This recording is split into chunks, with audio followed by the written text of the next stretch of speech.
algunos ya repiten, otros son nuevos con nosotros. El espacio 1 versus 1 es un espacio de crítica, debate y reflexión en el que ponemos un tema y usted y nuestros invitados son los que debatimos acerca del mismo. Ya tenemos experiencia con el primero, que fue acerca del rock y el rap en la escena cultural holguinera, y hemos tenido el aquel de seleccionar el racismo, que si es mito o si es realidad, que es nuestra pregunta esencial, como temática de nuestro segundo encuentro. Entonces, sabemos que el racismo en la provincia, ¿no?, ha estado, o se ha dicho, se ha comentado, de que los holguineros somos racistas. Bueno, yo no soy holguinera, pero por una parte me considero. Somos racistas. ¿Será verdad eso? Primero vamos a preguntarle a nuestros invitados, a presentarlos. Maribelsi Talcerrado, psicóloga y profesora de la Universidad del Guín. Lino Verdesia, presidente de la Comisión Aponte, y Onelio Escalona, humorista y artista visual. Nuestros invitados, preparados en el tema, nos hablarán primeramente de qué significa para ellos o qué ellos entienden por racismo. Bueno, este es un tema al que yo me he acercado desde hace algunos años, por tanto, mi visión conjuga lecturas y también el trabajo de campo, experiencias. Y ya voy respondiendo a tu pregunta, yo lo ubicaría en un sentido más plural, racismos, en el sentido de las concepciones que yo comparto. Hay racismo de color, pero también puede haber racismo territorial, y eso tiene mucho que ver con la cuestión holguinera, racismo religioso, racismo cultural. Claro, hay algunos de estos racismos que se superponen y supone o está enmarcado en sistemas de dominación, en relaciones de poder, donde desde un ente referente, esencialista, o sea, vamos a decir, si tomáramos por modelo el patrón euroreferenciado, pues entonces otras identidades que se consideran periféricas, marginadas, son devaluadas, tratadas peyorativamente, con visibles expresiones, pero supone un sistema de relaciones de poder, donde unos son, supuestamente están en una condición de privilegio y otros en condiciones de desventaja. ¿Y para usted? ¿Para mí? Sí. Mira, yo voy a empezar por ser muy sincero. Yo no soy muy teórico de estas cosas, ni soy tampoco muy estudioso de este tema. Siempre creo que en parte una víctima. Yo sé lo que es la discriminación. ¿Por qué empiezo diciendo esto? Porque hace 7 años me propusieron, acepté, y aquí estoy siendo el presidente o coordinador de la filial Juan de Ponce de la Comisión Aponte. Y llegué ahí por el hecho de opinar en un encuentro que tuvimos con el actual vicepresidente de la Comisión Aponte, era Pedro Veloz, que decidió hace poco, y el vice a anunciar el nombrado como tal, ¿no?, como presidente. Y de ahí vino esa combinación. Él vio que yo tenía conocimientos o criterios sobre ese tema. Yo creo que la discriminación o el racismo existe desde siempre. Una palabra de Nelson Mandela a mí me gusta muchísimo citarla, porque dice que a discriminar, nadie nace discriminando, a discriminar se aprende. Eso te lo enseña el contexto, te lo inculcan, de alguna manera se aprende.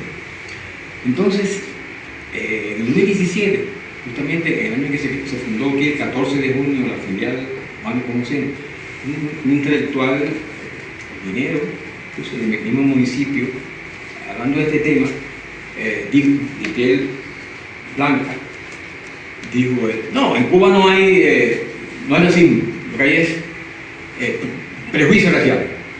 Y yo, lo que hay es discriminación. Le dije, diferénciame, teorízame, diferénciame qué es el prejuicio, la discriminación y el racismo. Diferencia. Eso se ha mantenido. En este momento hemos tocado eso. En los foros de la Comisión Aponte, de un modo u otro, hemos enfocado ese tema, buscando siempre coincidir con el objetivo esencial de la comisión, que es hacer ver desde la cultura todo aquello que ha marcado, que ha pergeñado, que ha originado los visos de discriminación o de racismo. Y en ocasiones, hasta el hecho, a lo mejor por aquí aparece alguien que me lo dice, que el racismo no solamente, la discriminación racial en Cuba no solamente es de blanco hacia negro, que también los negros discriminan al blanco. Y eso tiene su razón, su explicación lógica. Un círculo físico. Una fuerza aplicada en una dirección que devuelve en dirección contraria una fuerza igual a la que tú aplicas. Por eso un batazo es más fuerte, una recta es más fuerte, o sea, eso es así. ¿Y qué usted cree? ¿Que es mayor la discriminación de negros a blancos o de blanco a negro?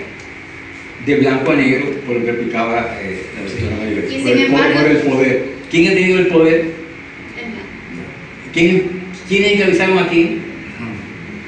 Hay un cuento porque es de Ray Bradbury, una ciencia ficción de no sé qué problema hay en la Tierra y antes han enviado a todos los negros de Estados Unidos, una ficción, hacia un sitio, un planeta, un cuerpo.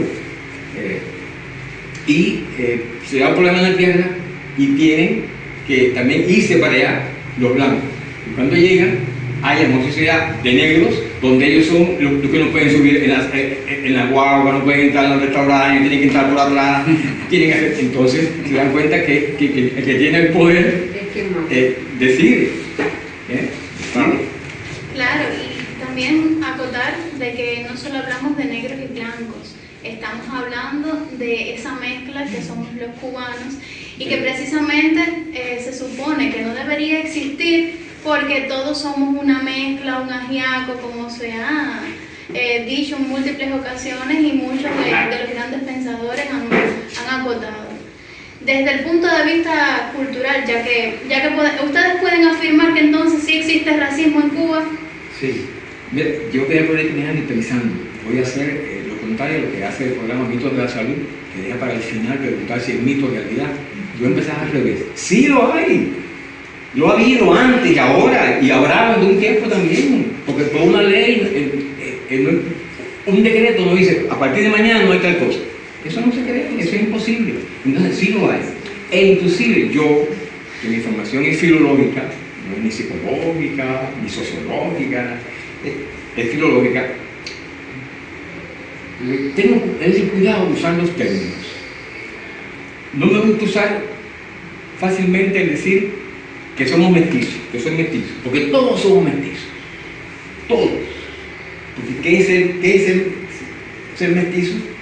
Siempre he dicho que tan mestizo y tan afrodescendiente es Putin como Esteban Lazo. Son afrodescendientes. Si partimos de que la cepa humana nace en África, los pitecantropos y todos los opuestos que ha habido por ahí, eso que saben los que saben de eso, entonces todos somos afrodescendientes. Todos. Omar Portuondo y Barbara Streisand. Todos son afrodescendientes. Y en términos mestizo igual. Aquí dice mestizo para referirse al mulato. ¿Pero qué cosa es el mulato? Entonces mestizo puede ser un término que a veces se usa de manera despectiva.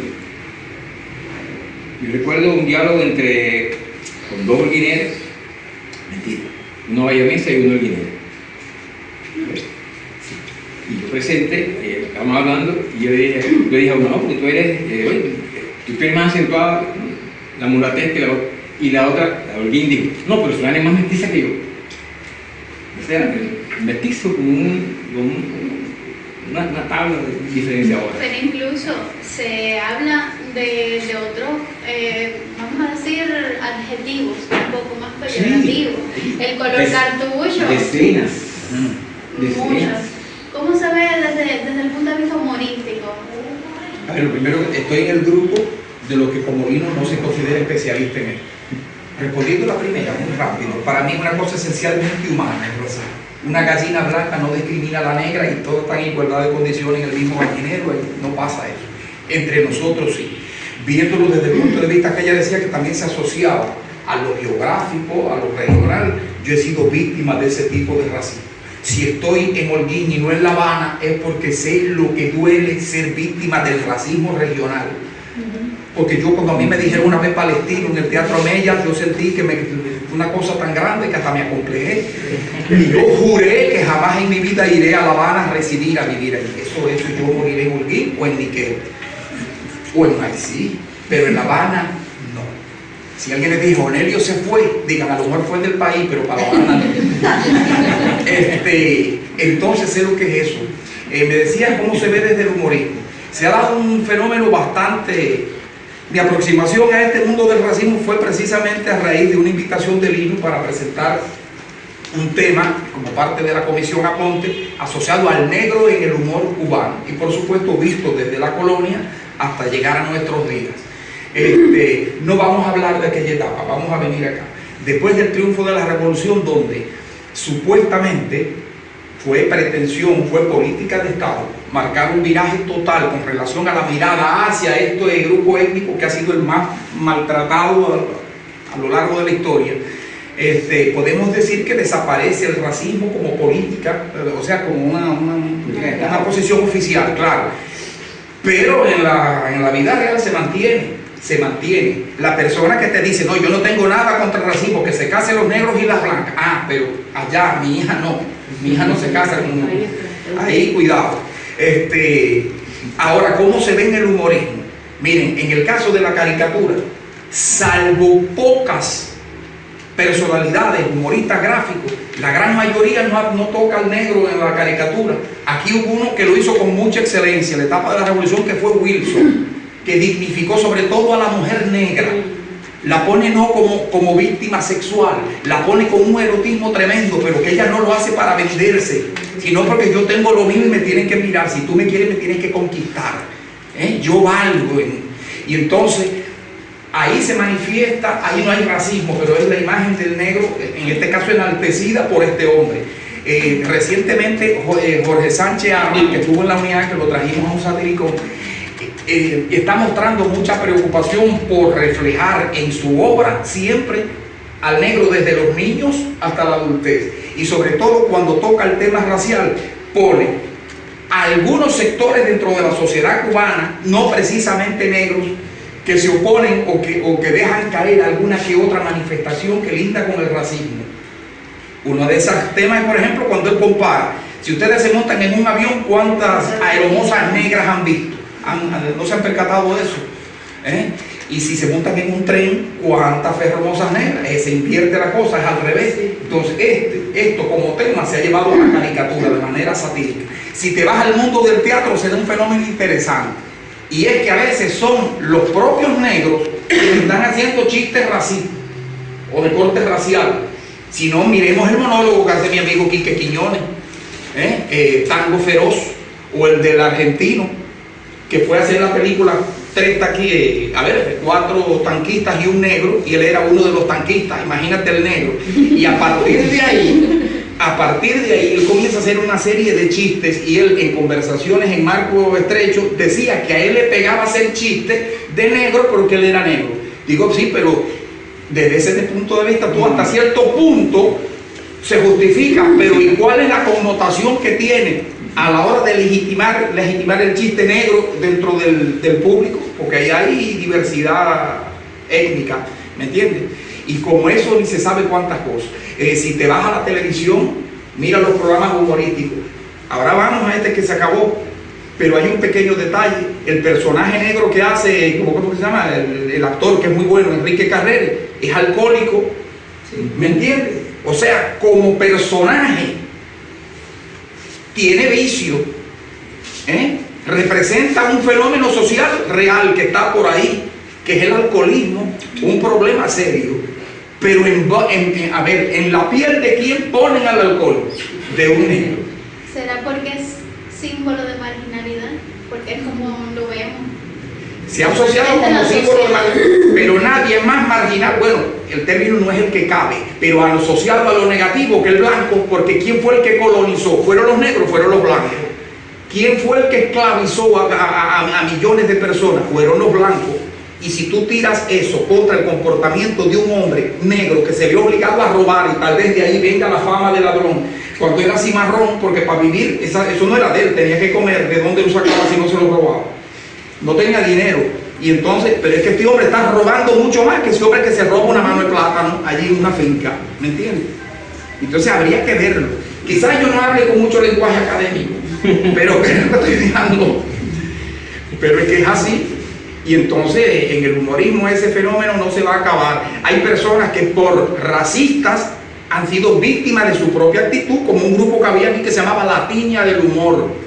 La Tiña se para en un aquelarre y dice: el Rey León se encontraba solo en la selva, necesitaba refuerzo y mandó a buscar al lejano oriente, era Cuba del lejano oriente, refuerzo, y mandó que le llevaran un mono, pero no, le mandaron un gorila. ¿Qué gorila? Un gorilazo.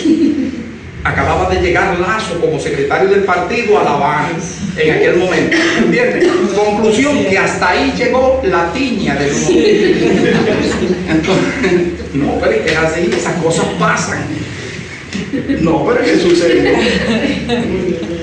No, pero ustedes no han visto la canción. ¿Quién tiró la tiza? Mira, cuando esa canción de uso de moda, Candyman, mediados de los 90 debe haber sido. Yo recuerdo en Yabucoa haber tenido varias conversaciones con personas que veían, o sea, blanco, mulato y negro, que veían en ese tema una discriminación. Incluso alguien me dijo que eso era contrarrevolucionario. ¿Por qué? Porque él de su piel blanca decía que no había discriminación. El negro estaba discriminado. Entonces esa canción, al decir eso, estaba haciendo algo ya contra la política de la revolución. ¿Qué manera de enfocar eso? Entonces, cuando uno oye a Tony Ávila cantando, ¿cómo se llama? Científicamente negro, Sí. la forma en que él satiriza eso, cuando dice, si ves a un lado, si ves a un lado ciego, esta cosa, si ves a un negro, es ladrón. Sí. Ese tipo de cosas que va manejando, y no sé, ¿hay o no hay? ¿Y quién te lo batiza? ¿Quién tiró la tiza? El negro ese. El negro ese. Y así, o sea, esas sutilezas que están ahí, están en el sustrato real. Y algo que no sé si ella lo van a tocar por allá, Holguín como símbolo de la discriminación. El 16 de marzo del año 2017, en la primera reunión nacional de la Comisión Aponte, el entonces presidente de la Comisión en Santi Espíritus, profesor de la Universidad de Santi Espíritus, un individuo piel blanca, como casi 2 pies, de 6 pies de estatura, decía que siempre alguien estaba echando la culpa de ser el lugar de más discriminación. Y dice: no señor, Santi Espíritus es más que Holguín, y tengo datos, y leyó una serie de cifras de periódicos, de revistas y de cosas de siglo A. Dice: Holguín es más así. Lo que pasa es que a Holguín le ha tocado caer con el sandonito que nos han quitado a nosotros. Dice: e inclusive, cuando me dijeron presidente de la filial de la Ponte en Santi Espíritu, unos amigos míos me dijeron: ¿y ahora te vas a divorciar? ¿Por qué? Y sí, para que te cases con una negra. Te cases con una negra. Pedro Méndez, que fue el presidente de Oñán en Villa Clara, de piel blanca, famoso caricaturista, fundador de Melaíto.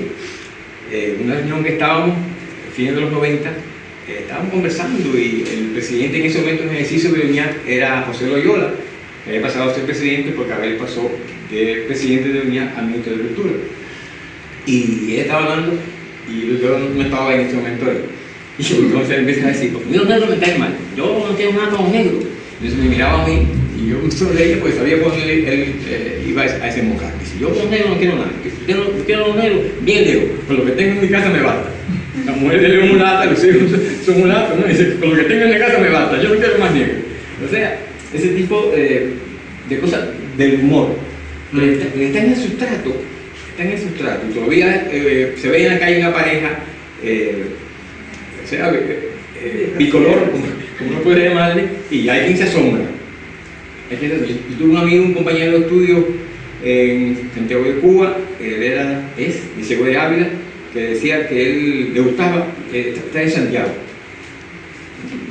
¿Por qué, More? Dice: sí, porque aquí la gente ve normal, que tú andes, él decía, que yo ande con fulano, con el Pérez, con un sandicero bien blanco, y él era bien negro.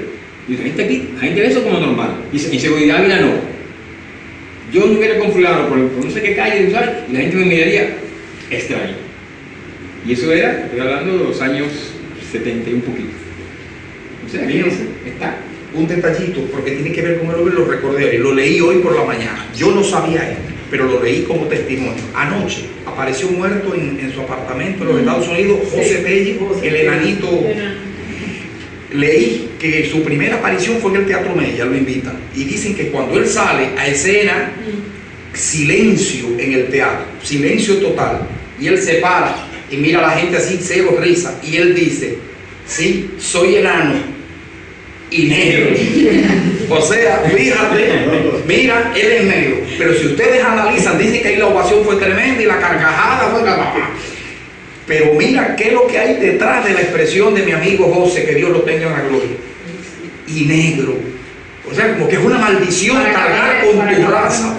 Y él no lo hace porque fuera racista, es que él sabía que iba a funcionar el chiste. Porque está en el tuétano de la gente. Eso, ese asunto. Aquí había un humorista que era del grupo La Leña, por ejemplo, se llama Pible, no sé si lo conocen.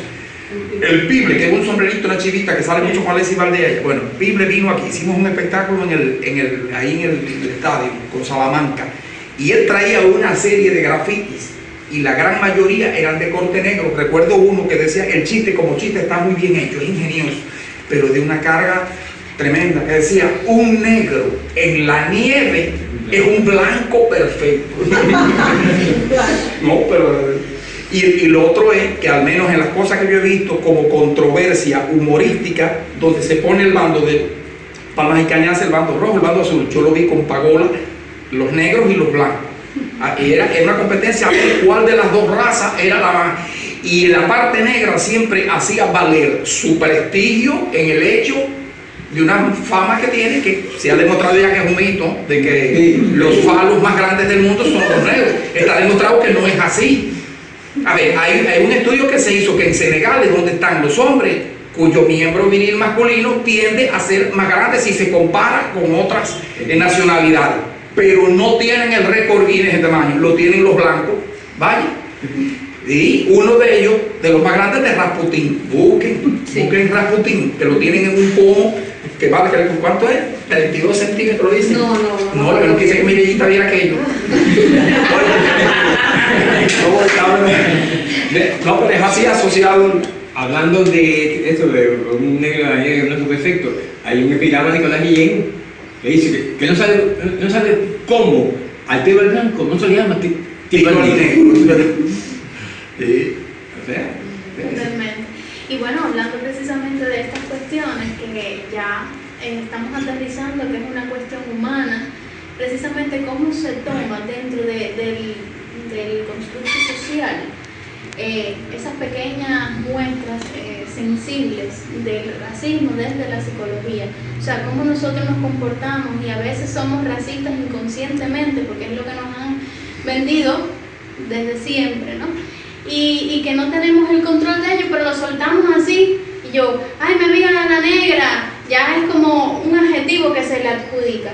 ¿Cómo nosotros, como humanos, nos comportamos al respecto? Bueno, como estamos compartiendo, el racismo, no nacemos con una actitud de discriminación. Yo la semana pasada viví una experiencia aquí muy bonita, con un grupo de personas en situación de discapacidad intelectual.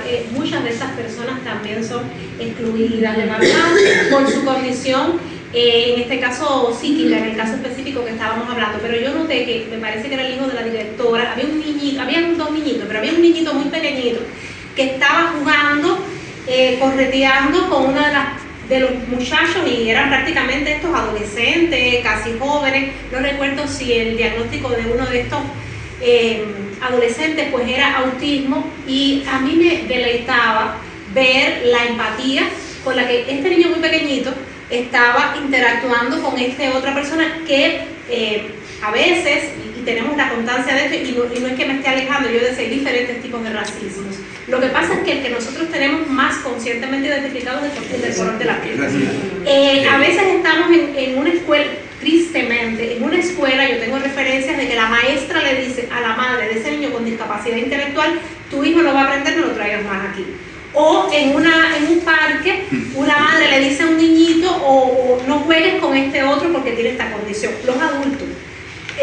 Y por eso me disfrutaba dando lo que sucedía la semana pasada en ese sentido.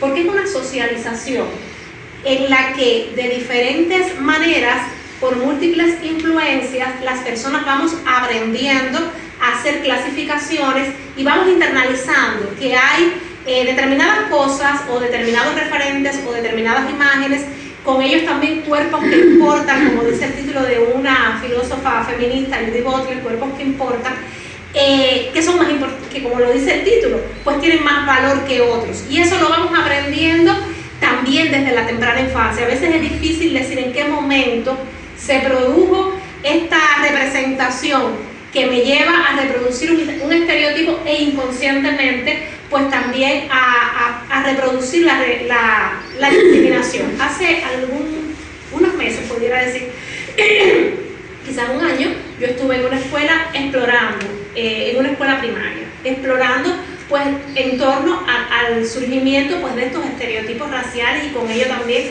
de conductas racistas. Y yo hice un ejercicio en el que yo llevé una muñeca de color negro y un muñeco varón, era varón, a pesar de ser muñeco, y que generalmente la juguetería es más, representa más a las muñecas femeninas, a lo femenino, pero este era un varoncito de color blanco con ojos azules, y entonces yo les pedí que escribieran con qué asociaban pues a la niña, qué nombre le iban a poner Ana, el niño Enrique, y que asociaran cuál pudiera ser su mayor problema, cuál pudiera ser su mayor temor. Y entonces a mí me afligía mucho, porque fue por escrito, cuando yo, parece que es cosa de que yo lo estoy inventando, porque esto fue ayer, como quien dice, cuando yo cojo aquellos escritos y veo a la niña, a Ana, nadie la rechaza, nadie la quiere porque es pobre. La niña Ana vive en una casa que se le está cayendo de madera. El niño Enrique se porta mal, pero como es blanco y tiene dinero, fíjense las asociaciones, porque en ningún momento yo les he dicho que la muñeca negra está favorecida económicamente, pero son las asociaciones que las personas hacemos y que van cumplimentando ciertas imágenes identitarias donde lo negro se relaciona con también elementos clasistas, en este caso con la pobreza, también con conductas que pueden ser devaluadas y marginadas, y el blanco entonces se asocia con una vida, bueno, uno me dijo, la profesión es gerente de iPhone, porque bueno, después fui a un aula de adolescentes, gerente de iPhone, y la muñeca negra cocinera. No quiere decir que el rol de cocinera sea un rol que per se tengamos que devaluarlo, pero como se construye socialmente, como lo connotamos socialmente, es un oficio de menos valor, sobre todo si es una mujer, de menos valor, y si uno lo compara con esta otra asignación que estaban haciendo respecto al varón. Y fíjense, estamos hablando de niños de entre 9 y 10 años, lo hice en una escuela primaria, hice el ejercicio con adolescentes de séptimo grado, entre 9 y 12, 13 años, y ya estamos hablando no de una conciencia de actitudes racistas, pero sí de que se está configurando determinados estereotipos y determinadas representaciones que conllevan en definitiva a eso. También hice un ejercicio parecido con el mismo estudio, entonces con estudiantes universitarios, y ahí notaba algo que en cierta medida pudiera ser estimulante. Ciertos comportamientos racistas como estos que se han ilustrado aquí, yo tengo un buen amigo negro, pero no quiero que el esposo de mi hija sea negro, y sobre todo que el padre de mi hija, de mi nieto o mi nieta sea negro. Esas cuestiones parece ser, tampoco es que sea un estudio con el que podamos llegar a grandes conclusiones, pero parece ser que las pudiéramos asociar más a determinada generación, a determinado grupo generacional. Y las personas quizás más jóvenes ahora, las personas que pueden estar en los 20 años, ya pueden empezar a tener una apertura multicultural, de mayor admisión a la diversidad, a la pluralidad, al menos en este sentido de pareja, que es una de las áreas en las que más se expresan los comportamientos racistas, sobre todo en una determinada generación en el contexto